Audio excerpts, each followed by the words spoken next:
Good evening, ma'am. Good evening, everyone. Today, I will discuss the factors affecting students' speaking ability.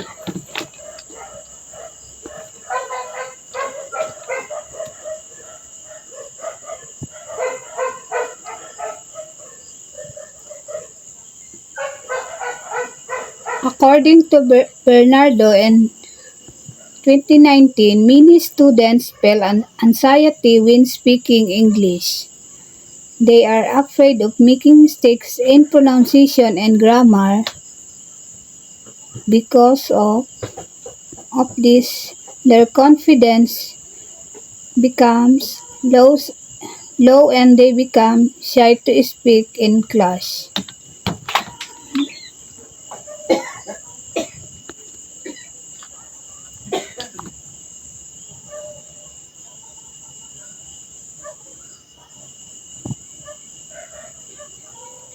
According to Bernardo in 2020, motivation also affects speaking ability. When students have low motivation, they participate less in classroom activities and avoid speaking English.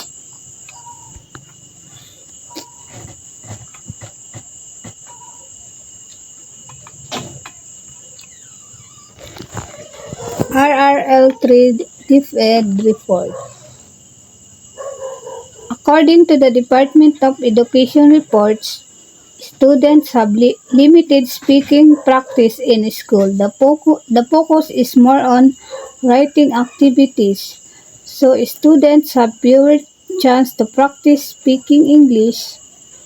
Based on Commission on Higher Education study, many students struggle with fluency and pronunciation because of this. Regular speaking English speaking practice is important to improve their communication skills.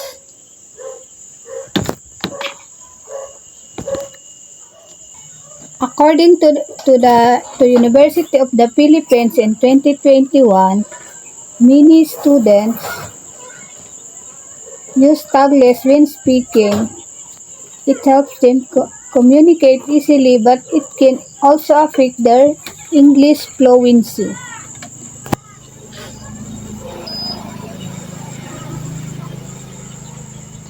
Based on the study of De La Salle University in 2022, confidence helps improve speaking ability. When students are confident, they participate more in discussion and speaking activities.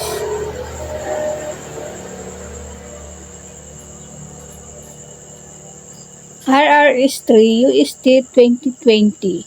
According to University of Santo Tomas in 2020, fear of judgment prevents students from speaking English. Cultural factors also affect how students communicate in class.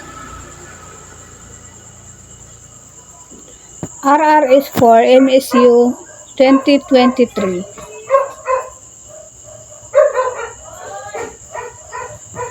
Lastly, the study from Mindanao State University in 2023 state that limited vocabulary affects speaking ability. Students find it difficult to express their thoughts and ideas because they do not know enough English words.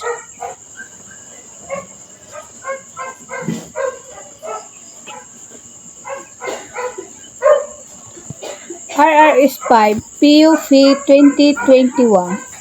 The study found that students have limited practice in speaking English.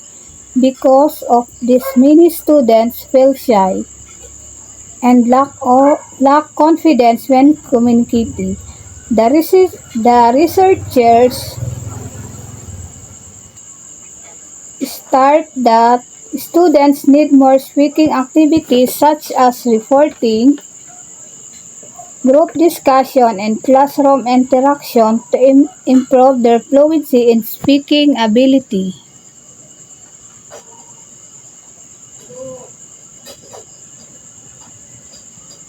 The studies reveal that speaking ability is affected by different factors: psychological factors, fear, anxiety, and lack of confidence. Linguistic factors limit vocabulary and difficulty in grammar.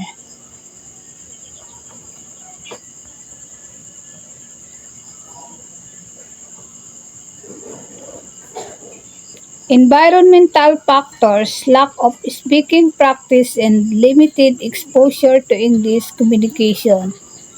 The studies also show that speaking activities and classroom interaction help students become more confident and improve their communication skills.